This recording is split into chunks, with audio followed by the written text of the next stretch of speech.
Hello, everybody, and welcome to Stockholm, Sweden. Today, I'll be your guide, and we'll dive straight into the heart of the city, Gamla Stan, or Old Town. It's one of the best preserved medieval centers in all of Europe, and trust me, it's a dream for history lovers, photographers, and anyone who loves cozy fairy tale vibes. Take a second to pan around Stortorget, the oldest square in the city. These bright, tightly packed buildings, they date back to the 17th century. Here you're surrounded by history. In this elegant cream-colored building right here, before you get past the truck, this is the Nobel Prize Museum.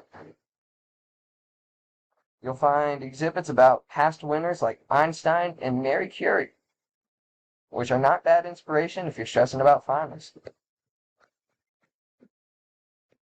We'll take a stroll over to Österlagnatan, one of the oldest streets.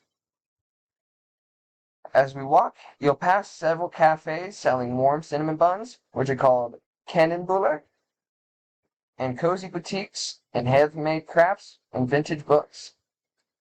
Pro tip, the Swedes are big on fika, a daily coffee and pastry break. So take a pause, grab a bun, and enjoy the slow life.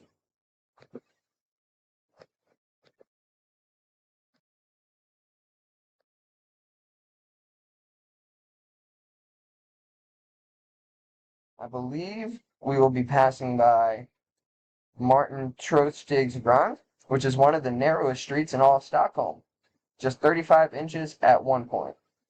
You can touch both walls with your elbows, which is perfect for a photo.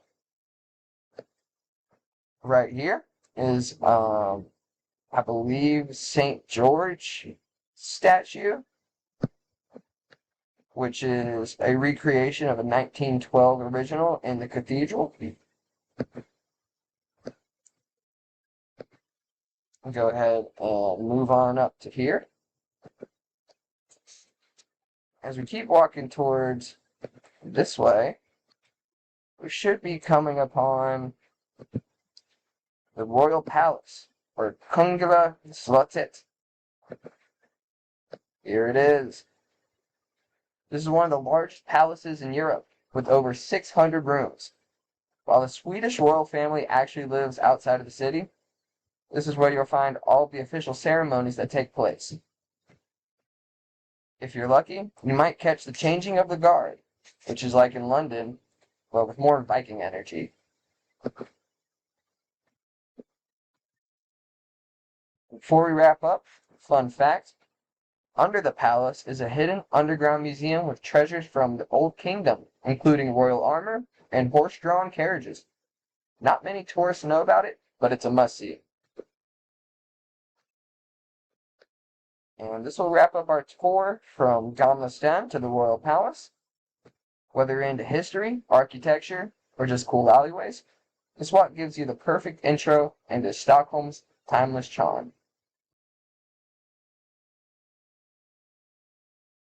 Welcome back, everybody. Now we'll be diving in to Stockholm's greenest and most culture-packed island, the Shrubgarden. It's a favorite spot for locals to jog, picnic, and escape city life. It's packed with world-famous museums, waterfront views, and yeah, even reindeer. We're kicking things off right outside Vasa Museum. This giant red building with modern glass accents. It holds one of the wildest stories in Swedish history. The Vasa was a massive warship that sank in Stockholm Harbor in 1628 on its maiden voyage. After sailing for literally only 20 minutes, turns out it was too top-heavy.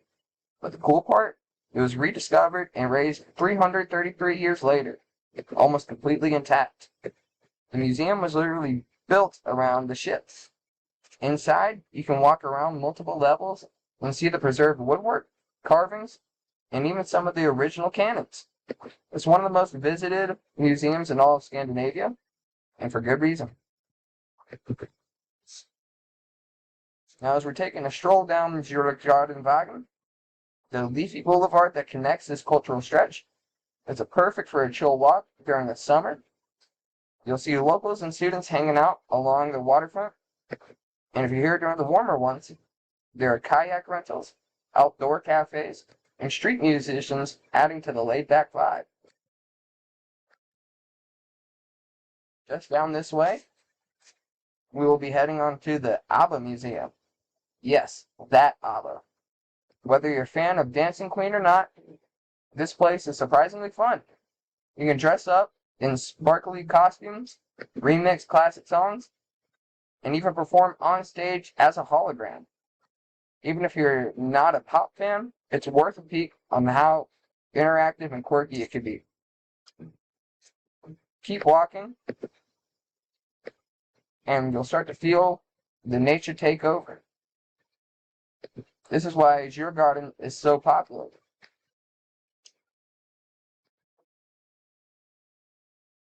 You're still in the city, but surrounded by trees, birdsong, and fresh air.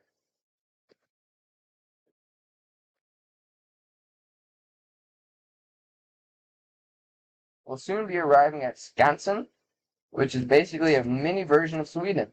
It was founded in 1891 and is part museum, part zoo, and part time machine. You'll find historic buildings relocated across the country, old farmhouses, Sami dwellings, windmills, and even a 19th century schoolhouse. These are costumed guides. There are costume guides who teach traditional crafts, such as glass blowing and butter churning. You can even buy handmade goods and old school candy in little village shops. But the best part, in my opinion, is the animals. Skansen is home to Scandinavian wildlife such as moose, lynx, bears, wolves, and even reindeer. It is a great way to see the native species without heading into the Arctic Circle. If you're a student who loves nature, photography, or just want to feel like you're in a Nordic fairy tale, this place is a dream. And as a bonus tip, if you come here during December, Skansen turns into a winter wonderland with traditional Swedish Christmas markets. Think mulled wine, handmade gifts, twinkling lights, and maybe even Santa in a fur coat. And this will wrap up our Djurgården tour. From sunken ships and disco legends to reindeer and handmade fudge. You've just experienced a little slice of everything Sweden does best. History, nature, music, and fika vibes. Thank you for walking with me, and don't forget to treat yourself on a cinnamon bun on the way out. Thank you.